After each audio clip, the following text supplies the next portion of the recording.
देखो बेटा, हम बात कर रहे हैं आइसोथर्मल रिवर्सिबल वर्क डन। तो आइसोथर्मल रिवर्सिबल वर्क डन का फॉर्मूला ये भी हो सकता है। क्लियर है? ये कैसे होगा बेटा? देखो, माइनस जो है वो हमने रिप्लेस कर दिया किससे? लॉग की प्रॉपर्टी को यूज करके। क्लियर है? अब देखो, इसी में और भी फॉर्मूले आप लिख सकते हो। आपको पता है P is inversely proportional to volume है बेटा। जो प्रेशर है that is inversely proportional to volume. तो वो क्या होता है बेटा?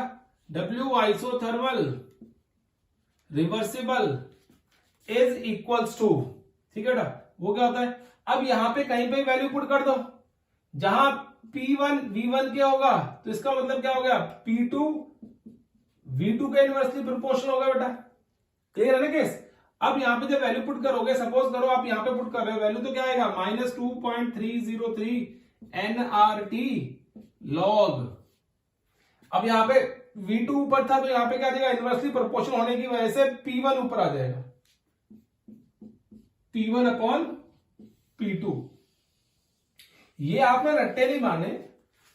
No need to cram that, you have to understand the concept, then आपको बेटा याद रहेंगे, अदरवाइज आपको ये याद नहीं रहेंगे। याद रखना इस बात को, ठीक है? अब देखो इसी में W, अब यहां पे लॉग की प्रॉपर्टी यूज करता हूं, isothermal reversible 2.303 nRT log P2 upon P1 आ जाएगा बेटा। P2 ऊपर हो जाएगा और P1 नीचे आ जाएगा।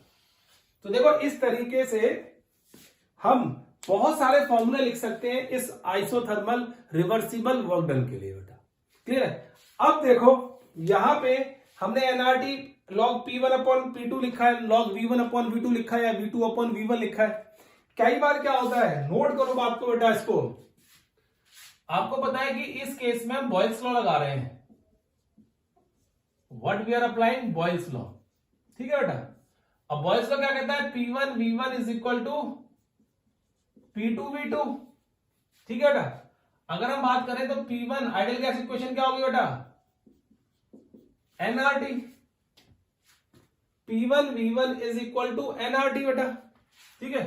और वहां पे क्या होगा? P2 V2 is also equal to nRT। मतलब PV is equal to nRT आ गया यहां पे। तो instead of writing nRT you can write PV, pressure volume भी लिख सकते हो बेटा। You can write PV over there बेटा। Instead of writing nRT you can write PV over there. Pressure volume के केस में भी वहां पे आप मेंशन कर सकते हो कि प्रेशर क्या है, वॉल्यूम क्या है, उसके बेस पे बेटा आप ये फॉर्मूला अप्लाई कर सकते हो। Whatever thing is given to you, चाहे आपको जो मर्जी चीजें वहां पे गिवन दे रखी हो, उसके अकॉर्डिंगली आप ये फॉर्मूला अप्लाई कर सकते हो। डन बेटा? क्लियर है केस? तो मतलब एनआरटी की केस में instead of writing NRT you can use PV. आप पीवी यूज कर सकते हो, प्रेशर और वॉल्यूम दोनों यूज कर सकते हो। वो आपको पता चल जाएगा किस तरीके से आपको वहां पे यूज करना है। जैसे बेटा अगर मैं बात करूं तो वर्क डन, मैं बात कर रहा हूं यहाँ पे work done isothermal reversible. Isothermal reversible ये था, तो I can write 2.303 PV। I can write 2.303 PV। अब PV प्रेशर और वॉल्यूम की बात कर रहे हैं बेटा हम लोग, ठीक है ना? Log V2 upon V1, we can use this ना। तो P1 V1 P2 V2 कोई भी वैल्यू दे रखी हो, आप उसकी जगह पे वो यूज करके आप उसकी टर्म्स में उसका ग्राफ, उसका वर्क की वैल्यू निकाल सकते हो बेटा। क्लियर है केस? तो ये हो गया हमारे पास केस कि work done in case of isothermal reversible work done. ठीक है बेटा? अब जल्दी से इसको नोट कर लिया होगा बेटा, आई होप आपने। अब हम बात करते हैं इररिवर्सिबल सिस्टम की बेटा। Now talk about irreversible system।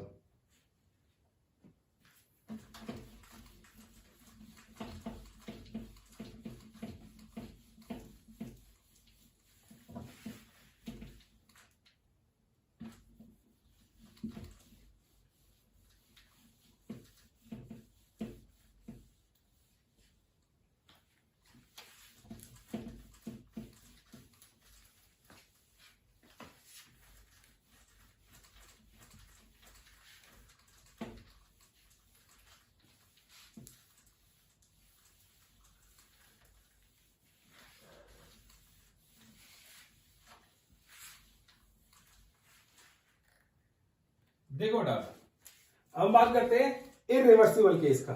इसी में will talk about B part, work done in isothermal irreversible process, work in isothermal irreversible process. ठीक है, अब जो आइसोथर्मल इरिवर्सिबल प्रोसेस होगी यहाँ पे, that is a real process. आपको बताया था बेटा मैंने कि इरिवर्सिबल प्रोसेस जो होती है they are real. You can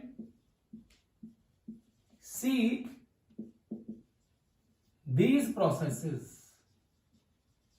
आप इन प्रोसेस को देख सकते हो। You can easily see these processes, देख सकते हो आप कि हो रही है आपके आसपास बेटा। कौन सी? Work done in case of isothermal irreversible. लेकिन यहां पे अगर बात करें बेटा आइसोथर्मल इरिवर्सिबल वर्क डन, ये हमेशा होता है P external into delta V। ये आपको केस याद रखना है हमेशा कि कोई भी सिस्टम ले लो, कोई भी प्रोसेस ले लो, अगर उसमें आइसोथर्मल इरिवर्सिबल वर्क डन के बारे में बात कर रहे हैं तो हमेशा उसका फॉर्मूला यही होगा, चाहे वो प्रोसेस आइसोथर्मल हो, आइसोबैरिक हो, आइसोकोरिक हो, एडियाबैटिक हो, कुछ भी हो बेटा। ठीक है, तो इरिवर्सिबल वर्क डन का फॉर्मूला हमेशा क्या होता है? -P एक्सटर्नल डेल्टा V होता है बेटा।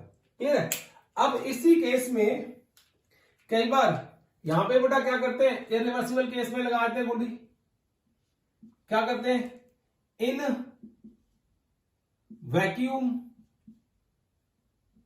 अगर हम वैक्यूम की बात करें तो आपको पता है इन वैक्यूम P एक्सटर्नल क्या होगा बेटा? That will B 0। P external क्या होगा? 0 होगा। अब जब वैक्यूम में P एक्सटर्नल 0 होगा तो वर्क डन क्या हो गया? That will B 0। तो आइसोथर्मल ये भी इरिवर्सिबल है बेटा, इरिवर्सिबल प्रोसेस। लेकिन अगर वैक्यूम की कंडीशन दे रखी है तो वहां पे क्या आ जाएगा आपके पास? वर्क डन जो होगा that will be equal to 0 आ जाएगा बेटा। क्लियर है केस? तो इस तरीके से आपको आइसोथर्मल प्रोसेस के रिवर्सिबल और इरिवर्सिबल वर्क के बारे में याद रखना है। सेकंड, रिवर्सिबल वर्क डन जो है बेटा उस पर न्यूमेरिकल आते हैं और वो आपको पता होना चाहिए किस तरीके से न्यूमेरिकल हम सॉल्व करेंगे, या आपको 2 ग्राफ में आपको करा दूंगा किस तरीके से आप वर्क डन निकालते हो उस केस में। ठीक है, चलो अब बात करते हैं बेटा यहां पे see, will talk about work done in adiabatic process. Work done in adiabatic process. अब एडियाबैटिक प्रोसेस क्या होती है? Where heat change is equals to 0 और Q इज इक्वल टू 0 बेटा। मतलब सिस्टम जो है ना उससे हीट अंदर जाए सिस्टम के और ना सिस्टम से बाहर जाए। अब ऐसे केस में क्या करना होता है? देखो, when हम कहते हैं heat change is equal to 0, there is no heat change between the system and the surrounding, कोई हीट चेंज नहीं होगी। इसका मतलब system must have insulated boundaries. System must have insulated boundaries बेटा। इंसुलेटेड बाउंड्री होनी चाहिए सिस्टम की, मतलब आइसोलेटेड बाउंड्री, जो हम बोलते हैं आइसोलेट सिस्टम होता है, थर्मस वगैरह की जो बाउंड्री होती है, मतलब ना हीट सिस्टम से बाहर जाए और ना हीट सिस्टम के अंदर जाए। ठीक है, और यहां पे इस केस के अंदर जो हमने ऊपर लिखा था आइसोथर्मल प्रोसेस है बेटा, that must have conducting boundary, heat conducting boundary होनी चाहिए, तभी तो बेटा टेम्परेचर हम क्या कर पाएंगे? मेंटेन कर पाएंगे सिस्टम का। तो यहां पे हीट कंडक्टिंग बाउंड्री होनी चाहिए और in case of adiabatic process there must be insulated boundary, वो इंसुलेटेड बाउंड्री चाहिए, ना हीट बाहर जाए और ना हीट सिस्टम के अंदर आए बेटा। Clear case.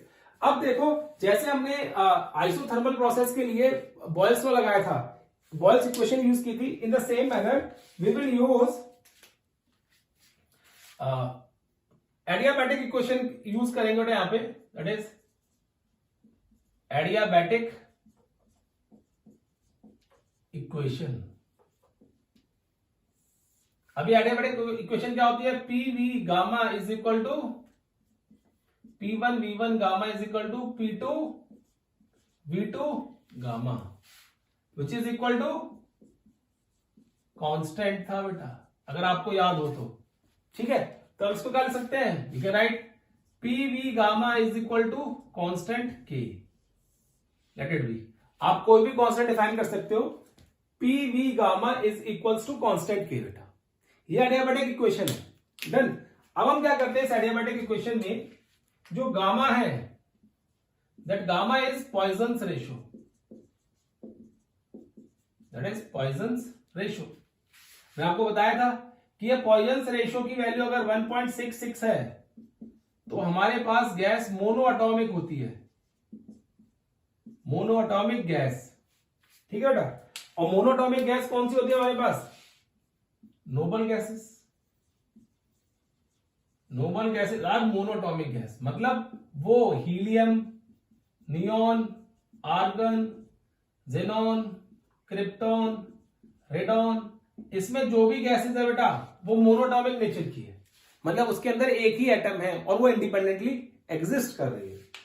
In the same manner if gamma is equal to 1.40 बेटा, तो हम बोलते हैं diatomic gas, but we call it diatomic gas. और डायटोमिक गैस क्या होती है बेटा, देखो यहां पे जो जनरली आपको गैस मिल रही है वो क्या होती है, डायटोमिक होती है, जैसे N2, H2, Cl2, F2, O2 etcetera बेटा। ये कौन सी गैसेस है, दीज आर डायटोमिक गैसेस। तो गामा की वैल्यू आपको हमने पहले निकालना सिखाया था बेटा, कैसे निकालेंगे आपको बताऊंगा अभी इसमें। और थर्ड केस है बेटा, इसमें अगर गामा इज इक्वल टू 1.33 हुआ तो we call it triatomic gases बेटा। क्या बोलते हैं इसको, ट्राई एटॉमिक गैसेस। और ट्राई एटॉमिक गैसेस में क्या होता है केस, देखो जैसे आपके पास ओजोन होगी बेटा, ठीक है, क्या होगी, ओजोन, या आप बोल सकते हो बेटा CO2, ठीक है, जिसके अंदर क्या हो बेटा, 3 एटम प्रेजेंट हो और वो गैसीय स्टेट में हो, H2S एक्सेट्रा। ये क्या है, सारी की सारी ट्राइएटॉमिक गैसेस हैं। अगर उनकी पॉइजन्स रेशियो की वैल्यू 1.66 है तो मोनोटॉमिक गैस, अगर gamma is equal to 1.40 diatomic gas और गामा इज इक्वल टू 1.33 आया तो ट्राइटोमिक गैस होती है। ठीक है, अब हम जनरली बात कर रहे हैं यहाँ पे एडियाबैटिक प्रोसेस के केस के अंदर, ये हम बात करते हैं वर्क डन के लिए बेटा, कि वर्क डन क्या होगा इस प्रोसेस के अंदर। तो जनरली हम बात करें वर्क डन की इस प्रोसेस के अंदर, तो देखो वर्क डन का फॉर्मूला हमें पता है बेटा क्या होता है, work done in adiabatic process. Work done क्या होगा इन एडियाबैटिक प्रोसेस, ठीक है बेटा। अब work done in adiabatic process मतलब फॉर्मूला वही लिखो जो हमने लिखा था, इसमें भी आप ले सकते हो, ठीक है। इसमें क्या ले सकते हो, work done in adiabatic reversible process और work done in adiabatic irreversible process. तो work done in adiabatic reversible process बेटा, एडियाबैटिकली प्रोसेस क्या है, रिवर्सिबल है। तो उस केस में क्या होगा, work done is equal to, मैं सीधा लिख रहा हूं बेटा, minus P external into DV. यही होता है ना बेटा हमारे पास वर्क डन का फॉर्मूला, और V क्या है, V1 से V2। ठीक है बेटा, आपको सिर्फ हिंट दे रहा हूं बाकी आपको डेरिवेशन की जरूरत नहीं है बेटा, इस क्लास के अंदर आपको डेरिवेशन की जरूरत नहीं है। मैं आपको बता दूंगा कौन कौन से फॉर्मूले इसमें अप्लाई होते हैं और किस किस तरीके से लगेंगे बेटा, ठीक है। अब देखो इस केस के अंदर पी एक्सटर्नल, ठीक है। अब पी एक्सटर्नल की वैल्यू आप यहां से बना सकते हो, इसको लिख दो पी एक्सटर्नल, ठीक है। तो क्या हो गया, पी एक्सटर्नल की वैल्यू क्या है ऊपर से, P external is equal to K upon V raise to power gamma, ठीक है बेटा। क्या आ गया, P external is equal to K upon V raise to power gamma. अब देखो अगर हम इससे आगे मूव करें, देखो कराने को बड़े सारे डेरिवेशन करा सकते हैं हम लोग आपको, लेकिन डेरिवेशन आपसे नहीं पूछी जाएगी ना, आपके सिलेबस में मेंशन की हुई है, इसलिए मैं अवॉइड कर रहा हूं उसको यहां पे। बस आपको थोड़ा हिंट देकर छोड़ दूंगा बेटा। आप क्या करोगे फिर वहां पे W is equal to minus P external की वैल्यू पुट कर दो, दैट इज के कांस्टेंट है, V1 से V2 V raise to power that is 1 upon V, या अगर dV raise to power V raise to power gamma. ये case आ गया बेटा, क्या आ गया, इस तरीके से यहां पे केस आ जाएगा। समझ आई ना बात बेटा, इस तरीके से क्या है केस हमारे पास, ये केस आ गया, यहां पे हमने इस तरीके से लिख दिया बेटा।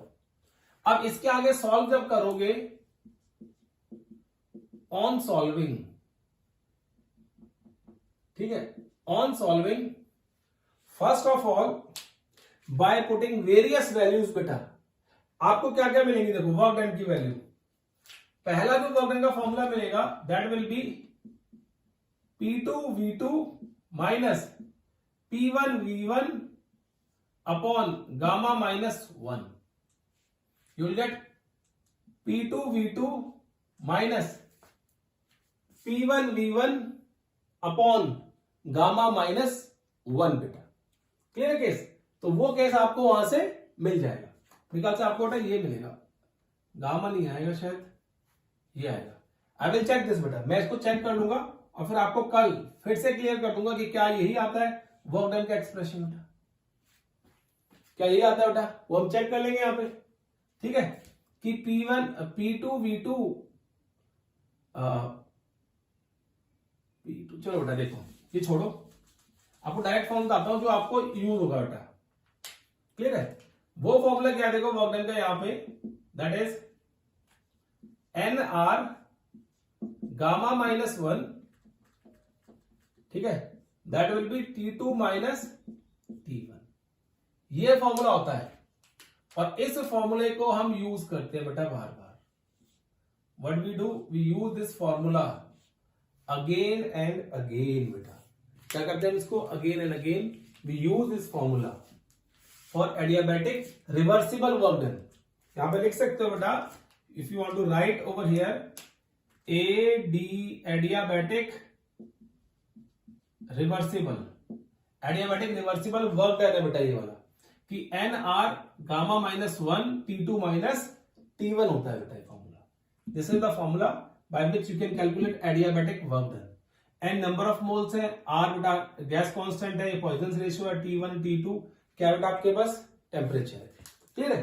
अब देखो इसी में वैल्यू पुट कर दो, आपको दूसरा फॉर्मूला मिल जाएगा, W adiabatic reversible NR T2 minus NR T1 upon gamma minus 1 बेटा, NR T2 minus NR T1 upon gamma minus 1। तो क्या आगे देखो फॉर्मूला, आपको कहता हूं रट्टे में आने की जरूरत नहीं है, आप अंडरस्टैंडिंग रखो बेटा।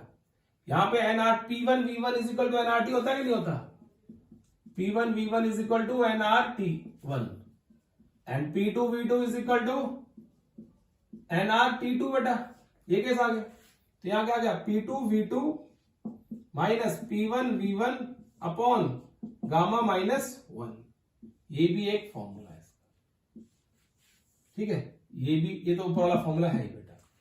तो ये भी इसके वर्क डन का क्या है बेटा फॉर्मूला है, और इस तरीके से आप उसके वर्क डन का फॉर्मूला यूज कर सकते हो वहां पे, and you can put the values over there बेटा, क्लियर है केस। तो ये आ गया work done in case of reversible process, adiabatic reversible process. If you talk about adiabatic irreversible process बेटा, ठीक है, तो इररिवर्सिबल केस के अंदर तो मैंने आपको बता दिया पहले ही कि in case of adiabatic irreversible process B adiabatic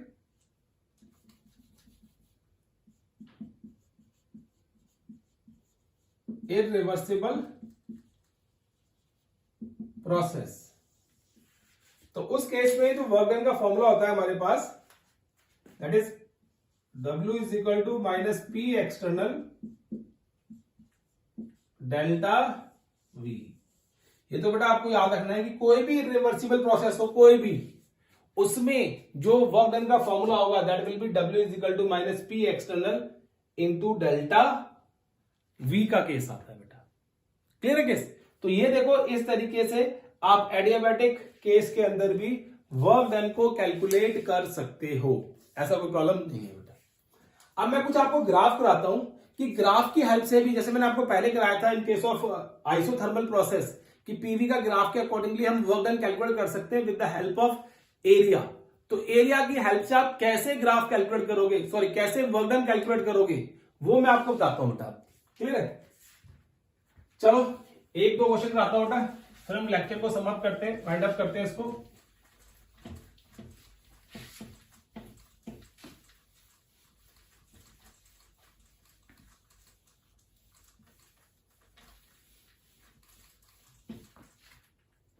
देखो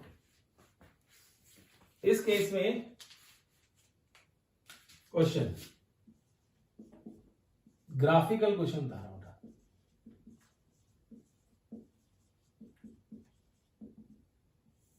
क्या हमारे पास ये है ग्राफिकल क्वेश्चन। क्या होता है ग्राफिकल क्वेश्चन? देखो मैंने क्या किया, P और V के बीच में ग्राफ बना लिया। क्लियर है? 0 1 2 3 4 5 6 0 2 4 6 8 10, ये एटमॉस्फेयर में है और वॉल्यूम किसमें? लीटर में बेटा। क्लियर है? अब आपसे कोई बोलता है कि एक प्रोसेस है, एक प्रोसेस है बेटा इस तरीके से, ए से बी तक पहुंची, ठीक है, फिर बी से सी तक आई बेटा। क्लियर है? फिर सी से डी तक आई और फिर डी से बेटा वापस ए तक आ गई। तो you have to calculate the work done in each step. आपको वर्क डन हर एक स्टेप में कैलकुलेट करना है। कैसे? देखो, work done in A B process, work done in B C process, work done in CD process, work done in DA process, and you have to calculate work done in A, B, C, D process also. ये सब calculate करना है बेटा। अब इसमें calculate कैसे करोगे? देखो ध्यान से सुनो, जब आप पीवी के बीच में ग्राफ बना रहे हो तो आप इस तरीके से ऊपर जा रहे हो बेटा, ए बी के बीच में, ठीक है। तो इस केस में हमारे पास क्या है बेटा? देखो ये लाइन ऊपर जा रही है तो वॉल्यूम कांस्टेंट है कि नहीं है? प्रेशर बढ़ रहा है, वॉल्यूम कांस्टेंट है। और जिस प्रोसेस में वॉल्यूम कांस्टेंट हो वहां पे वर्क डन क्या आता है बेटा? Zero. Work done will be zero. तो ए बी के बीच में जो एक्सपेंशन हो रही है बेटा, सॉरी वर्क डन हो रहा है, तो उसमें वॉल्यूम कांस्टेंट है, प्रेशर बढ़ रहा है, इसलिए हमारे पास वर्क डन क्या है? जीरो आया बेटा। आइसोकोरिक प्रोसेस जो थी उसमें वर्क डन क्या होता है? हमारा जीरो ही होता है ना, तो वो लिख दिया बेटा हमने। अब बी से सी गए बेटा, अब बी से सी जाते हो, देखो प्रेशर कांस्टेंट है लेकिन वॉल्यूम क्या कर रहा है? बढ़ रहा है। प्रेशर कितना है हमारे पास? यहां पे पी एक्सटर्नल कितना है? 8 -8 बेटा, ठीक है ना। अब -8 है, ये एक्सपेंशन का केस हो रहा है बेटा, इनटू चेंज इन वॉल्यूम कितना है बेटा? 5 -2, 5 -2, तो कितना आ गया बेटा ये -8 इंटू 3 -24 ATM लीटर एटमोस्फेयर आ गया बेटा वर्क डन, या ATM लीटर आ गया। कितना आ गया -24 जब वो इस तरीके से गया। ठीक है बेटा, तो ये क्या केस हो रहा है, एक्सपेंशन का केस हो रहा है। और एक्सपेंशन केस में आपने क्या लिख दिया कि वॉल्यूम बढ़ रहा है।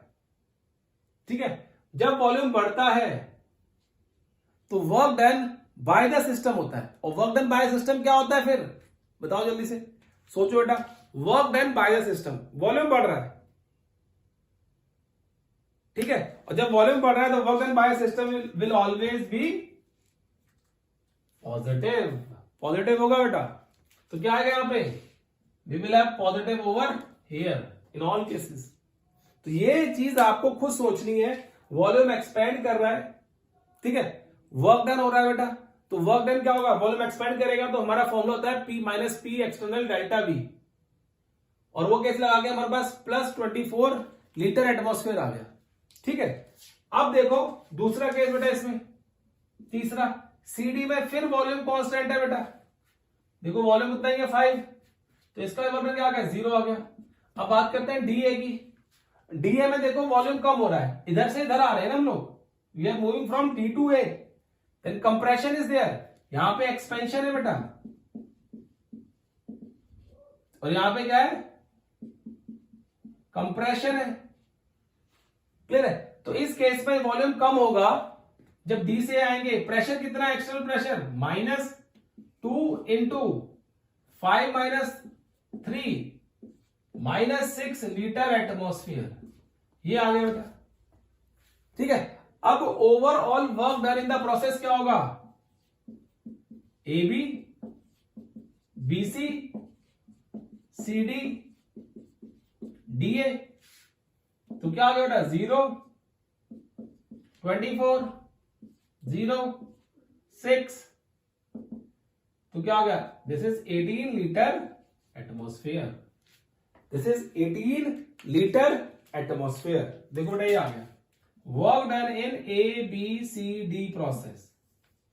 अब इस वर्क डन को आप चेक कर सकते हो कैसे, इसके एरिया के साथ, क्योंकि पूरी प्रोसेस का चेक किया है ना। तो एरिया ऑफ दिस रेक्टेंगल क्या होगा, that will be the work done in this process, whole process में।